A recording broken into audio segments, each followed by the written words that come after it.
Baiklah, assalamualaikum warahmatullahi wabarakatuh. Di sini kami akan menjelaskan tentang jamur parasit Candida albicans sebagai tugas mata kuliah mikrobiologi. Di sini saya sebagai moderator Rifa Saputra dan rekan-rekan saya ada Aditya dan Argia Naila Iftita. Baik, jamur Candida albicans adalah mikroorganisme yang secara alami hidup di tubuh manusia seperti di mulut, kulit, dan usus. Dalam kondisi normal, keberadaannya tidak berbahaya. Namun, jika pertumbuhannya tidak terkendali, jamur ini dapat menyebabkan infeksi yang dikenal sebagai candidiasis.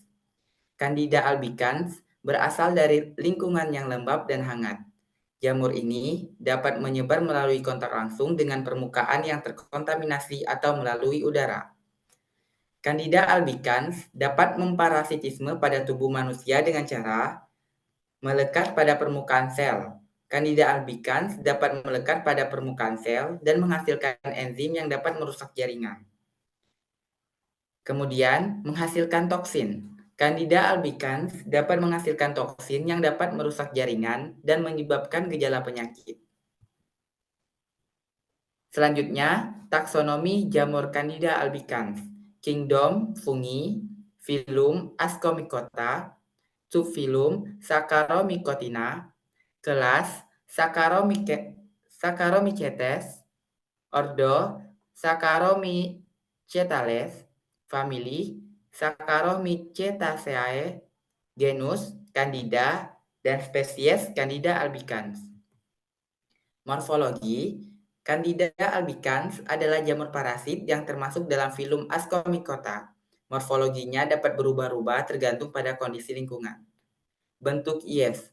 Candida albicans dapat berbentuk yes, yaitu berbentuk bulat atau oval dengan ukuran 3-5 mikrometer. Kemudian pseudohifa, Candida albicans dapat membentuk pseudohifa, yaitu struktur yang menyerupai hifa tetapi tidak memiliki septa. Kemudian hifa sejati, Candida albicans dapat membentuk hifa sejati, yaitu struktur yang memiliki septa dan dapat membentuk jaringan. Baik, selanjutnya akan dijelaskan oleh rekan saya Aditya. Kepada Aditya, saya persilahkan. Baiklah, di sini saya akan melanjutkan yakni struktur. Yang pertama, blastospore. Ini adalah tunas yang dihasilkan oleh Candida albicans selama reproduksi aseksual. Blastospora adalah bentuk seluler yang berfungsi untuk pertumbuhan dan penyebaran jamur.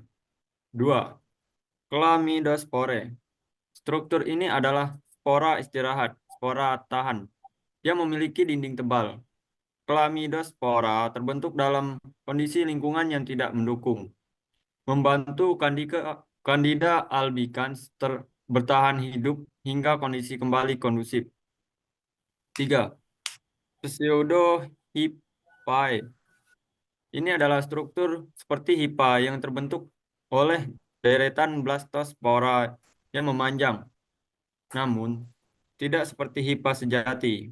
Pseudohifa memiliki celah di antara sel-sel individualnya. Pseudohifa membantu Candida albicans dalam invasi jaringan inang. Habitat. Jamur Candida albicans biasanya hidup di membran mukosa manusia, seperti di mulut, saluran pencernaan, vagina, dan kulit. Habitat ini memungkinkan jamur tersebut untuk hidup secara alami tanpa menyebabkan masalah. Selama sistem kekebalan tubuh manusia berfungsi dengan baik, Candida albicans juga dapat tumbuh di lingkungan yang lembab dan hangat, seperti tanah, air, dan permukaan benda serta pada substrat yang mengandung gula dan protein. Baiklah, sekian dari saya kembalikan kepada moderator. Baik, terima kasih kepada Adit. Selanjutnya, penjelasan selanjutnya akan dijelaskan oleh rekan saya Argia. Kepada Argia, saya persilahkan. Baik, di sini ada penyakit yang disebabkan oleh infeksi jamur Candida albicans, sering disebut juga penyakit candidiasis, Yang pertama ada infeksi jamur kulit, biasanya terjadi di daerah lipatan tubuh seperti ketiak, selangkangan, atau bawah payudara. Gejalanya meliputi ruam, gatal, dan kulit kering atau mengelupas. Yang kedua, ada sariawan atau oral thrush, infeksi di mulut yang ditandai dengan bercak putih di lidah, bibir, atau pipi bagian dalam. Ini dapat menyebabkan rasa nyeri dan kesulitan menelan. Yang ketiga, terdapat infeksi jamur vagina, menyebabkan rasa gatal, keputihan kental, dan iritasi pada vagina. Faktor risiko termasuk penggunaan pakaian yang tidak menyerap keringat atau cairan pembersih vagina secara berlebihan. Yang keempat, ada kandidemia, infeksi serius yang terjadi ketika jamur masuk ke dalam aliran darah, seringkali menyerang orang yang dengan sistem kekebalan tubuh yang lemah. Lalu ada pengobatan anti jamur. Yang pertama, topikal, krim atau salep anti jamur seperti clotrimazole atau miconazole sering digunakan untuk infeksi kulit atau vagina. Lalu yang kedua ada oral, obat seperti fluconazole atau itraconazole diresepkan untuk infeksi yang lebih serius atau meluas. Yang ketiga ada intravenous atau IV, untuk infeksi berat seperti kandidemia, obat anti jamur diberikan melalui infus. Baik, selanjutnya saya kembalikan ke moderator. Baik, terima kasih kepada Argia. Mungkin itu saja yang bisa saya dan rekan saya sampaikan tentang jamur Candida albicans.